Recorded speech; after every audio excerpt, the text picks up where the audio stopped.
What up, guys? With my good friend Silent Mike here, who's deadlifted 705 before, and we're gonna teach you guys how to deadlift.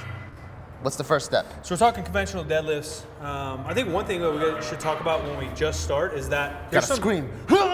We need ammonia. We need a lot of really angry music. Yeah. We need to think about all the childhood traumas we've been through. Yeah. Yep. No more. I hate my dad. Yeah, all that.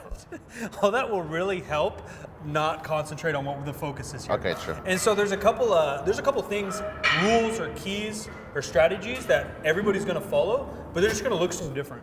So like how you pull, even though we're not built that dissimilar, so it's a bad example, but how someone may pull, they're following the same bracket of rules, but we're all gonna look a little different. Yeah. But those rules still apply. Yeah, some people might have high hips, lower hips, chest up. Yeah, based on how long we are here, how mobile we are, how long our arms long are, are you torso. there? Down here, it's pretty mediocre, but I like to think I have a good personality. Me too. Sorry to disappoint everyone's imagination out there. A couple things, like the most basic stuff everyone always talks about, like take a jumping stance, which is fine and I think a really good start. But typically, like what you're gonna do to touch your tallest, typically I think with a conventional deadlift, we're gonna move our stance in from that. So I normally say within your shoulders. Because the jumping stance, I might be a little bit broader here. Right? That's probably at shoulders or broader, but we're really not jumping and we're not Olympic weightlifting, which might be a start. We want to reduce range of motion while still being stable. So I typically go within my shoulders, within my hips. Again, depending on if you got big old feet or not, we're going to cut the bar in half as a decent start, but that's going to turn up and change depending on our leverages again. Depending on how long your femurs are, depending on how long your torso is and your arms are, you may need to adjust getting closer to the bar or further away from the bar. If we're talking about like the number one mistake or thing I see most common, not only in beginner lifters but intermediates, is people are still trying to kind of squat the weight up rather than trying to hip hinge it up. Yeah, so hips are too low, knees are way in front of the bar, and that's going to cause a couple issues. One, we're not going to get tension on the bar, and so when you do pull it, he's going to go the opposite here. When you do get tension, you're going to fly like this. You're out of position to be optimal. Two, your knees are literally going to be in the path of the bar, and so you're going to have to move that bar around in a circle, straight as, kinda, honestly. Like without their arms, that's how people pull though. So focusing on a hip hinge. So the step number one is I typically just have people bend over, grab the bar from there, hips high. From there, we're going to try to organize yourself. Another thing people talk about is really tightening your back, but I think people do it the wrong way. People try to squeeze their back together, which is the opposite of what we're trying to do. And people try to do all these different metaphors with your shoulders and your ears, and people talk about their armpits and getting tickled and like all these weird fetishes. And so instead of that, what we would rather do is I like to just think about organizing my low back, keeping it as flat as I can, taking a nice big breath in my system, think about pushing my belly button, sides, and low back, kind of squishing yourself into a can. We don't want to arch either way. And I just want my arms to kind of hang naturally, nice and long. So bend over, excuse me. Hips high. So we try to flatten this out, big breath, let our arms be nice and long. From there, I almost just teeter-totter back a little bit. So we're gonna push our knees into the bar until our shins touch the bar. Our hips are gonna drop a little bit. Our momentum's gonna fall backwards, and then the bar's just literally gonna lift itself kind of like that. So those rules we're looking for are just kind of arms outside of our knees. We want them as close to our legs as we can if we're talking about grip. We want to really breathe and brace in our midsection. I don't want to be overarched this way. I also don't want to be arched this way. Don't rely on your shoulders to tell you how your spine is, because people will see your shoulders like this and you're like, oh, his rounded back, he's going to end up in the emergency room. We just really want from here to here to be pretty stiff and solid, rigid core. From there, drop your hips, get your shins across the bar, keep the bar close and pull. Again, if you're really tall, your hips might be up here. If you're built to deadlift, your hips might be way down here. Eddie Cohn, one of the greatest deadlifters and powerlifters of all time. Eddie's got a very short torso, very long arms, and so he's almost like this when he pulls. He's completely upright. But that's just based on how he's built. That's not some crazy technique that he's manufacturing. He's following the same rules, and how he's built tends to look like that. Opposed to Bart, who's built fairly average. He's got normal-ish legs, really big dong midsection, and pretty average arms, right?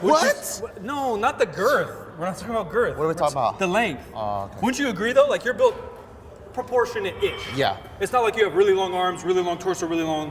Where I'm the opposite. I got really short femurs, pretty long torso, and really stubby arms. Yeah, I'm extra medium everywhere. Yeah. So I'm another good example. If you want to almost contrast me to Eddie Cohn in one of these, it takes some of my deadlifts. My hips look like they're stupid high because my torso is so long. So I kind of pull from like here, right? Yeah. But the rules we're following is the same. Same, yeah.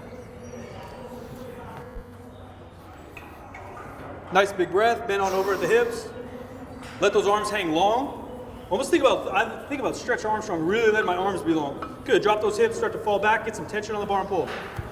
Okay.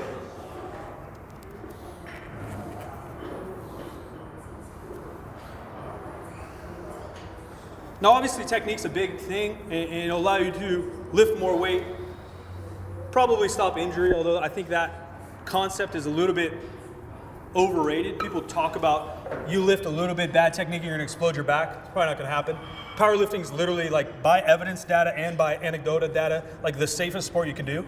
If you did as many reps as you did with the barbell, you took that many downs in football, your chances to get hurt in football are way higher, right? So like this injury prone nature that people think powerlifting is, it's just not true. And the specificity of like the technique or how the weight they give technique, I think is slightly overdone too. We want to focus on technique and we want to get better. But we don't want to just deadlift 135 for the rest of our lives, right? At some point you got to train, you got to get better, and you don't know what your technique will look like until you start to handle some heavier loads, right? Until you start to slowly progress. Do you think the technique changes from going from lighter weight to heavier weight? It definitely can, and that's obviously the goal would be to lift 135 the same as you would lift 500 is the ultimate goal. And in the very beginning, you might be, it's a scale, it's a graph of how strong you are versus what your technique allows. And you do want to walk that line. There might be someone who's never deadlifted before that could have the strength of 600, but the technique's more like 135. Right, so he probably shouldn't deadlift 600 like this, but slight deviation in technique's not going to end your career. It's not going to end your life. The world's not going to explode. It's okay, and until you reach that, you don't know what to improve upon. The other thing, and this is all kind of under one umbrella of like paralysis by analysis. Like people just overthink their technique. Man, I would have deadlift 600 if I turned my ankle out 1 degree. You won't. You're strong enough to deadlift that, or you're not. If we do make small adjustments over time, moving closer to the bar, hips a little higher, hips a little, allow them to be micro adjustments and allow them to be weeks long. Take 6 weeks. All right, I'm gonna move my stance in 1 inch each side. I'm gonna do that for 6 weeks and then reassess what happened. Did it feel better? Did I move more weight? Did I handle more volume? Was there improvement somewhere or not? And then adjust again. Rather than so many lifters I've coached and see they're constantly making these micro adjustments. Yeah, last week my pinkies and then well, you never know, right? It's just like basic science experiment. You have to hold one variable and then see what happens and adjust. What are some common mistakes that you think people make that instantly, if they corrected these mistakes, their deadlift would be that much better? So I'm glad you said that my deadlift would be better rather than I will be stronger. Yeah. Because I think the squatting the weight and kind of finding tension in your system is that number one. Again, the squatting the weight, people's knees will get in the way, and the bar path we want as straight as possible. But not only that is the tension on the bar. You know, the common slang everyone uses or term is pull the slack out of the bar. And what does that mean? And some people go down here like that, like that's not pulling any slack. Like people will do that and then just yank and they think they've pulled the slack out. But it's really kind of that teeter-totter effect of where my body's weight is in relation to the bar, in relation to tension in my arm. So I want that full tension, and you can probably see it from the side. As I set up, and I'm literally just gonna lean back. I'm just gonna get in position, and I weigh 225, and this weighs 135, and the bar's just gonna float.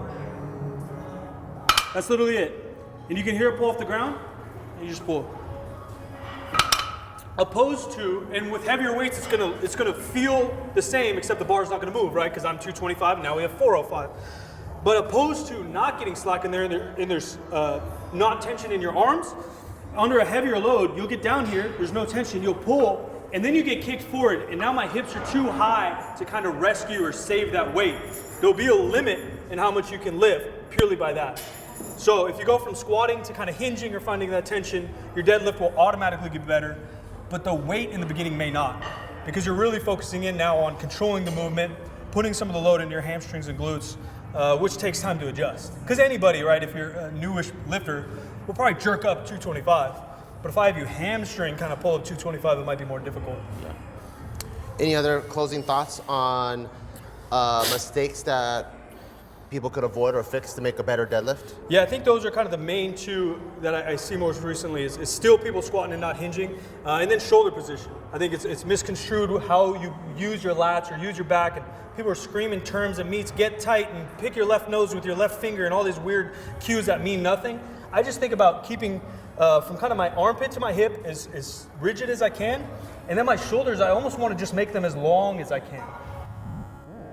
There's no harm in having a little bit of curvature here. Nothing's gonna happen. You won't explode, you won't end up in the hospital. What we wanna do is, sure, we don't wanna kind of keep this part of our back pretty steady as much as we can with our breathing and bracing. But if your arms are nice and long, we're gonna have our best opportunity to not only stay safe, build some muscle, and lift the most amount of weight. We don't want to squeeze our shoulder blades together. Kind of leave that for a squat or a bench. But deadlifts, we just want nice, long, hold on to that bar. You can pull it into your body, but again, that momentum of going backwards will help as well. So that's how you deadlift with Silent Mike and Bar Quan. Thank you guys for watching. We'll see you guys next time. Bye.